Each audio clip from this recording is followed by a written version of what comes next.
જય સ્વામિનારાયણ. તો પહેલી વાત, ચિંતા છે ને એ બહુ જ સારામાં સારી ચીજ છે.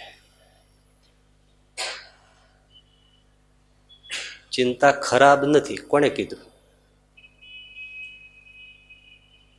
કોણે તમને કીધું ચિંતા ખરાબ છે? આ લઈ આવો એને, કોણે કીધું? તો ચિંતા બહુ જ સારી ચીજ છે. ચિંતા ન થાય તો ભૂંડામાં ભૂંડી બાબત છે. હા, ખરેખર. જુઓ, આ દેશના વડાપ્રધાન કોણ છે? મનમોહનસિંહજી છે ને. હવે એ આ દેશના પ્રજાના જાનમાલની ચિંતા ન કરે તો શું થાય? ના, વિચારો. તમે કહેતા હતા ખરાબ છે, આમાં ક્યાં ખરાબ છે? ત્રાસવાદની ચિંતા ના કરે, ભ્રષ્ટાચાર ને બધા સ્કેન્ડલ્સ થાય છે એની ચિંતા ન કરે, લોકોના આરોગ્યની ચિંતા ન કરે, આંતરિક સુરક્ષાની ચિંતા ના કરે, ચીન, પાકિસ્તાન, બાંગ્લાદેશ એ વગેરેની સરહદોની ચિંતા ના કરે, ત્રાસવાદની ચિંતા ના કરે, તો આપણું શું થાય? ચિંતા કરે વડાપ્રધાન દેશના પ્રજાજનોની, દેશની, આ મોંઘવારીની, ભાવ વધારાની, આ ડુંગળી બટાકાની, બધા એ ચિંતા કરે એ સારું કે ન સારું? કયો સારું. જો એને ચિંતા થાય જ નહીં તો દેશની બહુ ભૂંડી હાલત થઈ જાય. એટલે ચિંતા તો બહુ જ સારામાં સારી ચીજ છે, હોવી જ જોઈએ, થવી જ જોઈએ. અમદાવાદના પોલીસ વડા હોય એ અમદાવાદની પ્રજાની કોઈ ચિંતા જ ના કરે, આ બધી ઘરફોડ ચોરી, બૈરાઓના ગળામાંથી સોનાની ચેઇન ચીલ ઝડપથી લઈ જાય છે, ગેંગસ્ટર બધા બાઇક્સનું બધું જે સ્ટન્ટ કરે છે, દારૂ, જુગાર, વ્યભિચાર, અડ્ડાઓ, આ તે બધી એની ચિંતા ન કરે, ખૂનની, હત્યાઓની, અપહરણની, તો શું થાય? કયો.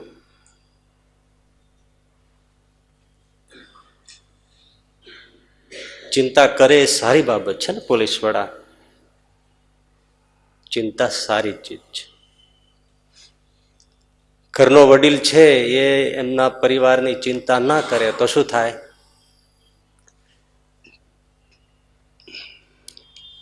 અમારા છોકરાઓનું ભવિષ્ય શું, એના ધંધા રોજગારનું, બે છોકરા છે તે બેયને રહેવાના એક પ્રાઇવેટ મકાન હોય, આ બધી ચિંતાઓ, ભણાવવા ગણાવવા, આગળ સેટ કરવાની, એ ન કરે તો શું થાય? ઊભા વાહડા જેવાડા રખડે કે નહીં?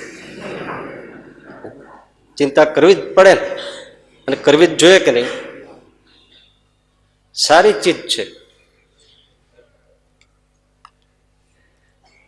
વિદ્યાર્થી એના અભ્યાસની ચિંતા કરે જ નહીં, એમાં એમ કે તો પરીક્ષા આવશે ત્યારે જોઈ જશે. ચાલે? ચિંતા કરવી જોઈએ ને. તો ચિંતા ખરાબ છે?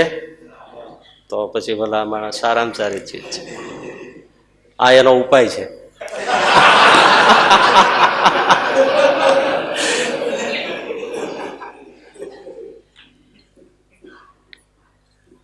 ખરેખર ચિંતા સારી ચીજ છે, બેશક સારી છે, પણ થોડો સમય માટે રહે તો જ સારી છે. પછી એ ચિંતા જીવ કોરવા માંડે અને કોતરી ખાવા માંડે, ચૂડેલની જેમ વળકી જાય તો એ ચિંતા ભયંકર છે. બાકી ચિંતા હોવી એ સારી છે. ચિંતા આવે, થાય, થોડો સમય માટે રહે, પછી તરત જ એ ચિંતા ચિંતનમાં પરિણમી જવી જોઈએ, બદલાઈ જવી જોઈએ, બસ. તો એ સારી. ચિંતા વગર ક્યારેય ચિંતન પેદા થતું નથી. એટલે તમારે ગાડી સ્ટાર્ટ કરવી હોય તો સેલ્ફ મારો ને, ગાડી ઉપડી ગઈ ને, તો એ સેલ્ફ માર્યો એ સારો કહેવાય. ચિંતાએ સેલ્ફ માર્યો, ચિંતનની ગાડી શરૂ, એટલે કામ બરાબર. પણ હવે આ ચિંતા સેલ્ફનું જ કામ કરવું જોઈએ, પણ પછી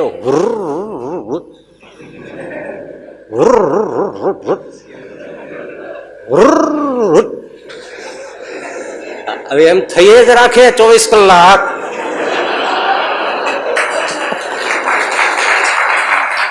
તો એ ચિંતા સારી નથી. ચિંતા ફક્ત સેલ્ફ મારવાનું જ કામ કરવી જોઈએ, પછી એનું કામ પૂરું. ગાડી ઉપડી ગઈ, કઈ ચિંતન નહીં. બસ ચિંતનમાં બદલાઈ જાય એટલા પૂરતી ચિંતા કામની, ઉત્તમ.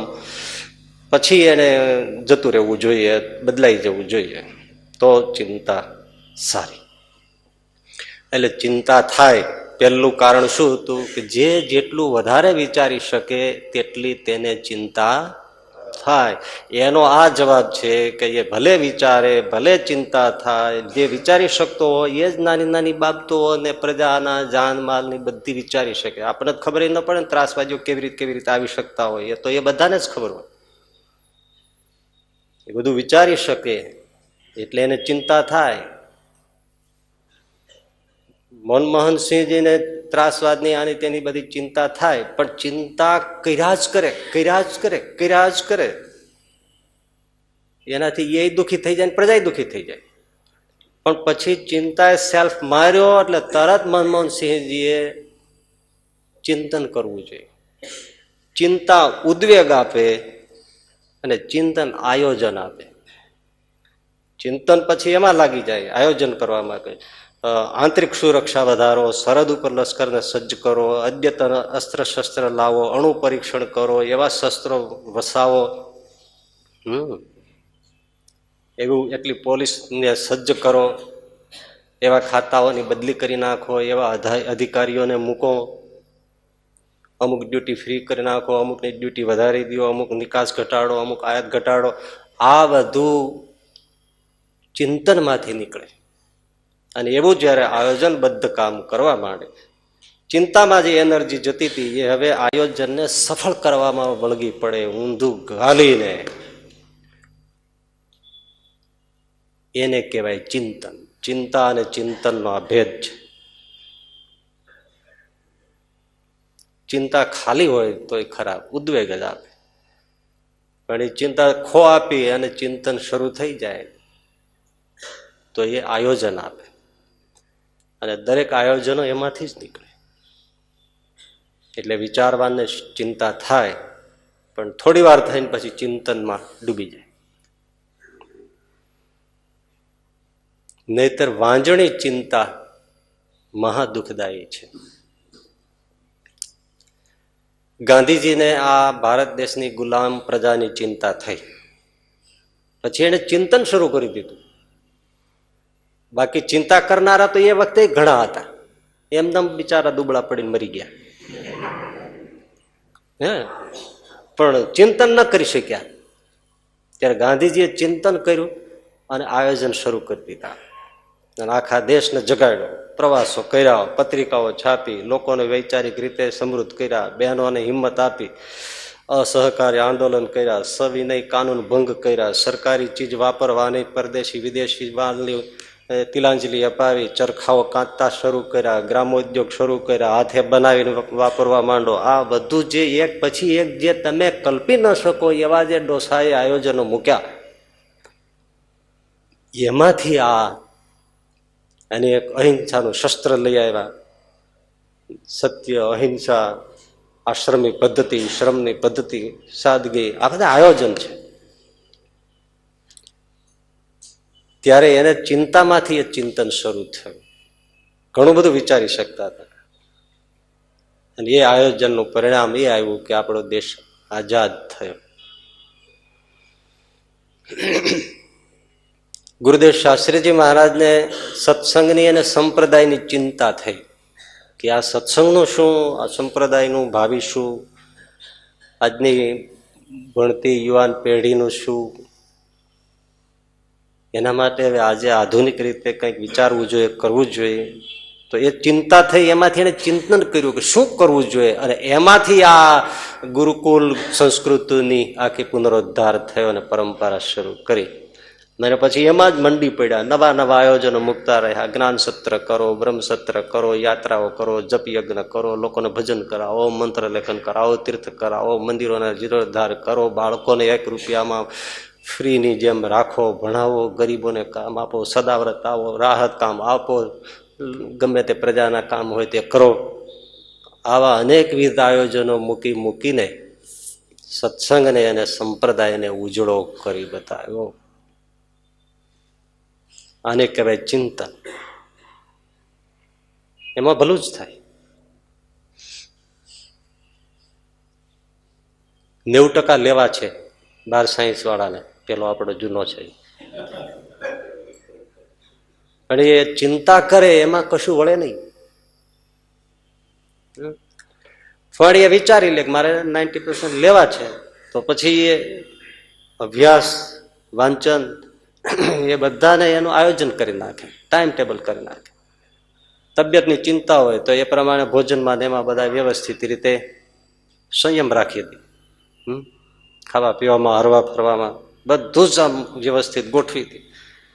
અને પૂરી મહેનત ઊંધું ઘાલીને પડી જાય તો 90 શું 92 આવી જાય, અને નહીં તો 90 ના 60 થઈ જાય. ખાલી ચિંતામાં તેવું જ થાય. તો એમણે જે આયોજન કર્યું વિદ્યાર્થી, એને શું કહેવાય? ચિંતન કર્યું. એમાંથી આયોજન થયું. એ આ ચિંતાનો ઉપાય છે. ખાલી ચિંતા નહીં, જે બાબતની ચિંતા થાય એનું પછી ચિંતન કરવું, કારણ શોધવું અને એનો ઉપાય શોધવો, આયોજન વિચારવું અને આયોજનમાં લાગી પડવું, આ એનો ઉપાય છે. બરાબર છે ને?